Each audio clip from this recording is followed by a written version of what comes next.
Bonjour à tous. Ce matin, j'ai décidé de vous parler d'éducation parce que là, j'ai constaté quelque chose qui vraiment me décourage. Les parents d'aujourd'hui ont démissionné de leur poste d'éducateur. Ils ont laissé l'éducation dans les mains des enfants et de l'école. L'école n'éduque pas un enfant. L'école apporte le savoir à un enfant. Je suis Yves Ngoran, votre coach formateur en trading. Bienvenue sur ma chaîne Trading Master. C'est parti.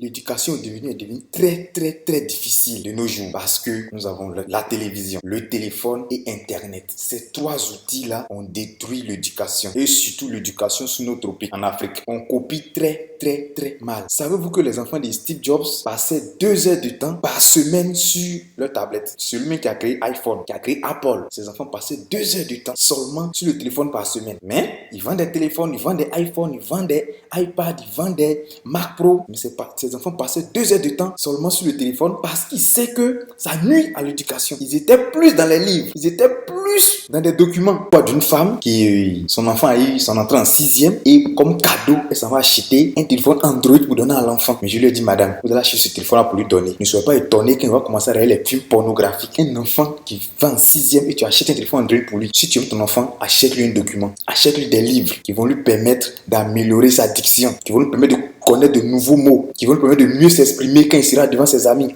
quand il sera dans un public, de mieux s'exprimer. Aujourd'hui, les enfants s'expriment très mal parce qu'ils ne lisent plus. La lecture a disparu. Il n'y a même plus de bibliothèque dans nos écoles. Alors, à la place de la télévision, mettez une bibliothèque à la maison. À la place de la télévision, mettez des livres. Mettez la Bible. Ils n'ont qu'à lire la Bible. Ils n'ont qu'à lire le Coran. Ils n'ont qu'à lire des magazines. Mais mettez la télé dans votre chambre. Le salon, mettez une bibliothèque. S'il vous plaît, chers parents, je ne pas avoir la télévision. Je n'ai pas dit de ne pas avoir un téléphone. Mais vous avez remarqué que maintenant, les gens ne communiquent plus. Les gens ne discutent plus à cause des téléphones. Chacun dans son téléphone. Aujourd'hui, il y a des amis qui se croisent et chacun dans son téléphone et il rit. Au lieu de causer physiquement, on ne communique plus. On ne fait que communiquer sur les réseaux sociaux. On ne fait que communiquer par téléphone. Non, c'est mauvais. Ton visiteur vient te voir, il n'est pas venu pour aller à la télé, il est venu pour discuter avec toi. Alors si tu n'as pas de télé dans ton salon, c'est pas un problème. Vous pouvez discuter. La télévision se trouve dans la chambre pour papa et maman. Les enfants, c'est la lecture. Si tu achètes un téléphone pour ton enfant, c'est pour un truc bien précis. Par exemple, je prends un exemple, il apprend le trading. Donc, il va commencer à faire de l'investissement. Alors, tu achètes un téléphone qui va lui permettre de faire du trading.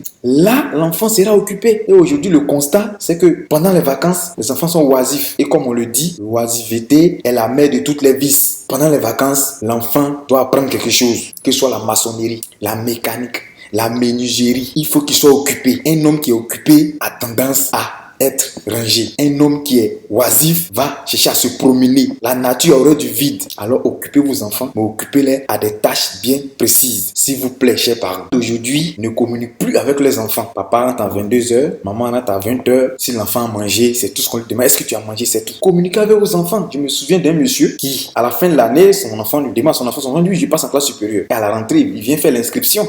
Il tape le code sur Orange pour faire l'inscription. On lui dit que son enfant est renvoyé. Vous voyez, un tel parent, ça dit, il y a eu le premier trimestre, le deuxième trimestre, le troisième trimestre, il n'avait pas eu de bulletin et ça ne lui dit rien. C'est l'année qui a suivi qu'il a su que son enfant est renvoyé. Avec ça, la communication est très importante. Communiquer avec vos enfants, échanger avec eux. Même si tu es rentré à 22h, réveille-le, communique avec lui 15 minutes et il peut se rendormir. C'est comme ça. Si tu ne changes pas avec quelqu'un, tu ne vas pas savoir de quoi il souffre, tu ne vas pas savoir de quoi il a besoin. Et il va prendre les conseils des gens qui sont dehors. Savez-vous pourquoi les blancs mangent à table? Mais c'est pour pouvoir échanger avec les enfants. Table, chacun raconte sa journée. Donc l'enfant est habitué à raconter les choses. L'enfant, depuis son bas âge, il est habitué à raconter les choses à ses parents. Donc ça ne le dérange pas. Aujourd'hui, il y a trop de vices. Alors communiquez avec vos enfants, s'il vous plaît. Communiquez avec eux, c'est très important. Aujourd'hui, j'ai tenu à faire cette vidéo pour tirer la sonnette d'alarme auprès des parents. S'il vous plaît, prenez l'éducation de vos enfants en charge, en main. L'école n'éduque pas. L'école apporte le savoir seulement. Et quand il y a le savoir à l'école, vous l'éduquez à la maison, c'est sûr qu'il va réussir dans la vie. Merci de faire confiance à Trading Master et j'espère que ces conseils que j'ai donnés dans cette vidéo vous permettront de vraiment suivre l'éducation de vos enfants.